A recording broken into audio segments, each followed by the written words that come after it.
Bonsoir à toutes et à tous. Je prends ce moment pour enregistrer cette vidéo parce que je tiens à vous faire partager mes connaissances, mon savoir et ce que je vais avancer dans cette vidéo, eh bien, c'est le fruit de 15 années de lecture du karma des personnes, de ce que j'ai trouvé dans leur histoire qui générait mal-être et souffrance.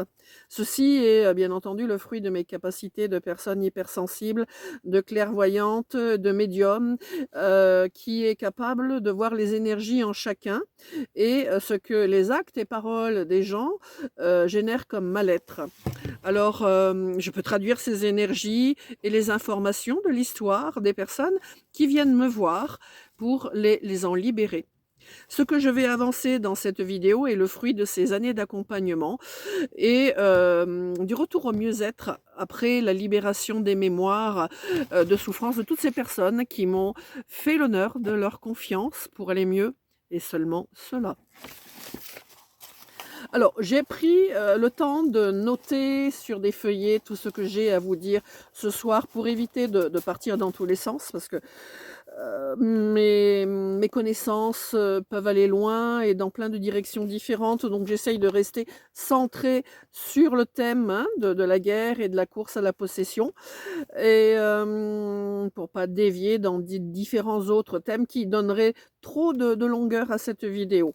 Déjà celle-ci, par rapport à ce que j'ai écrit, risque de prendre un petit peu de temps.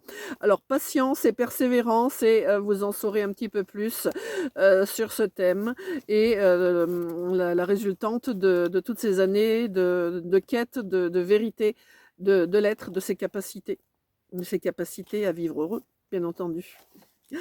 Alors, pourquoi vouloir la guerre, hein? La guerre, pour moi, c'est, utiliser la population pour servir un dessein qui n'est pas celui du peuple, mais celui de l'économie. Alors, la guerre, c'est la destruction pour obtenir un avantage, faire écho à son ego et son orgueil.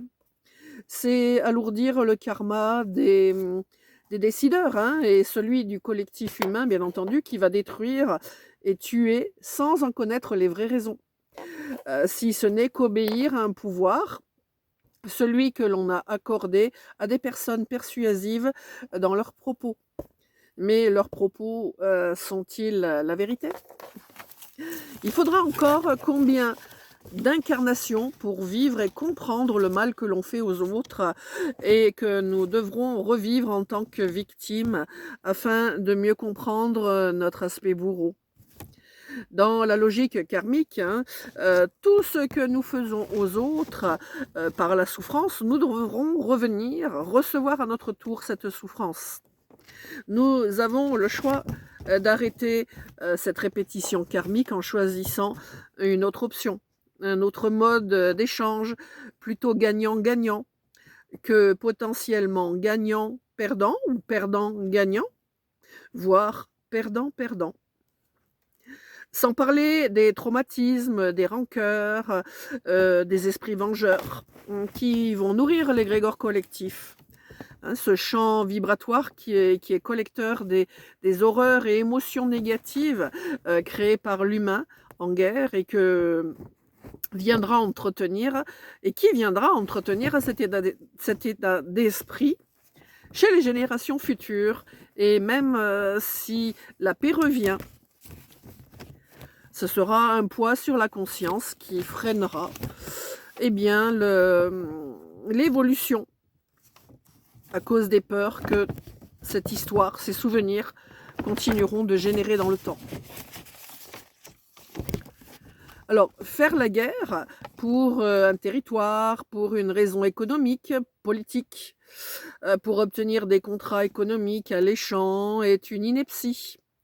C'est la résultante de personnes qui sont dans la répétition karmique de comportements passés non résolus, de conditionnements humains, ne laissant pas entrevoir le possible établissement des rapports de paix, des échanges équitables qui sont bénéfiques à tous à cause des mémoires traumatiques, des guerres, des affrontements.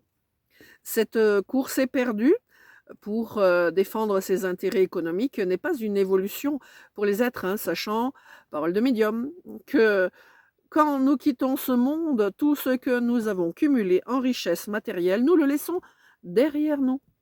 Nous en sommes dépossédés en un instant, dès que notre âme quitte ce corps, qui n'est plus capable de vivre.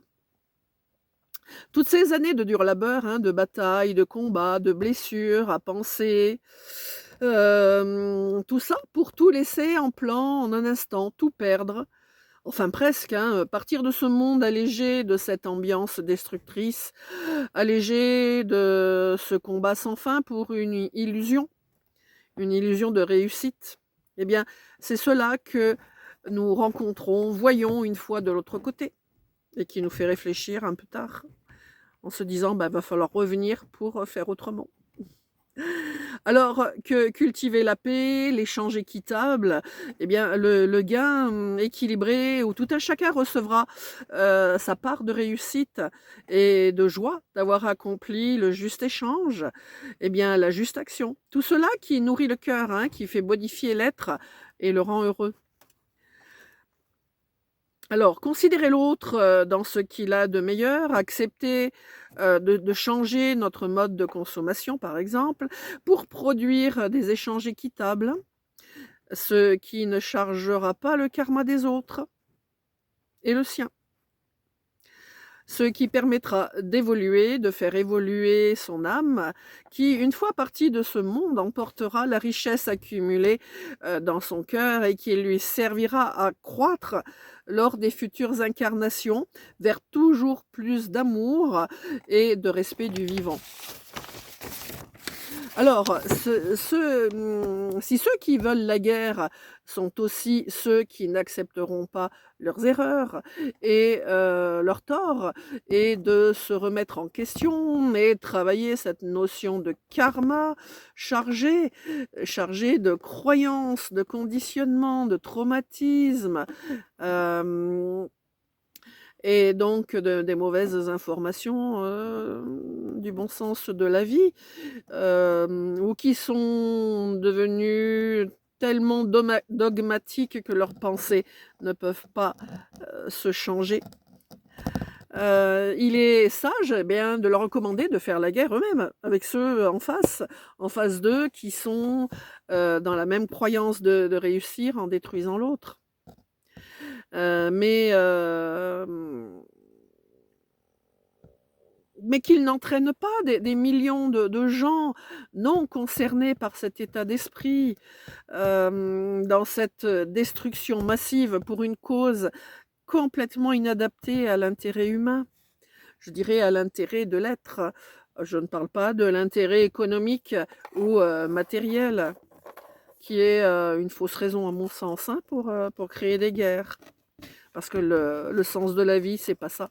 C'est pas cumuler du matériel et de prendre une position sociale avantageuse.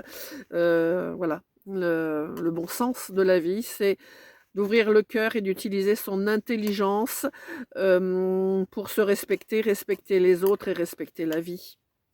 Moi, mon programme, voilà. Je voterai pour moi pour aux prochaines élections.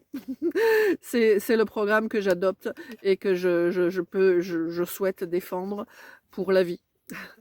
Alors, trêve de plaisanterie. Cultiver la paix et le changement, enfin c'est une plaisanterie qui peut être prise au sérieux quand même, hein, en son fort intérieur. Voilà, cultiver la paix et le changement pour un plus juste échange, pour permettre à chacun de trouver sa juste place sans nuire à l'autre, en recevant ou produisant sa juste part. N'est-il pas la bonne idée pour notre avenir commun ? Ainsi, chacun aura le temps et la place pour vivre une humanité qui déploiera et produira paix, amour et bonheur.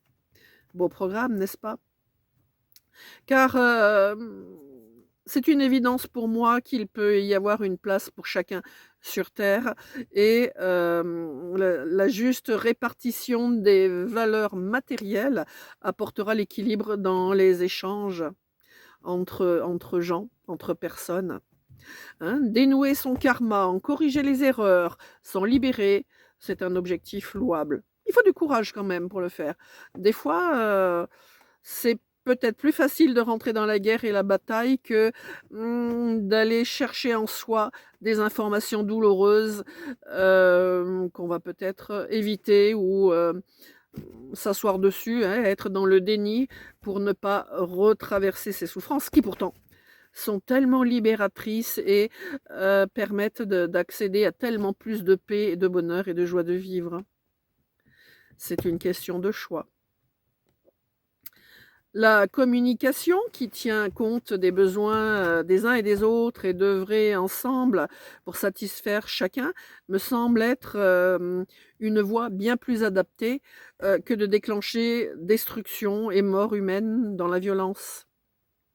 Pour cela, il faut apprendre à retrouver la voie de la vie dans le cœur. Trop de mental nuit à cette capacité-là. Alors, reconsidérer le conflit et lui apporter une autre forme de résolution, plus équitable, plus humaine, c'est une question vraiment de volonté, je le redis, et d'ouverture du cœur. Et de ne pas vouloir nuire aux autres, de prendre cet engagement et de trouver les solutions, les options qui vont dans ce sens. Toute colère ou haine contre l'autre peut être transformée et réparée sur un mode d'échange plus humain. La colère, la haine nuit à soi-même quand on l'exprime et quand on la fait vivre aux autres. Il faut le savoir. Alors, moi, pour conclure ce que je vais vous dire, eh bien, moi j'ai choisi la paix. Et vous?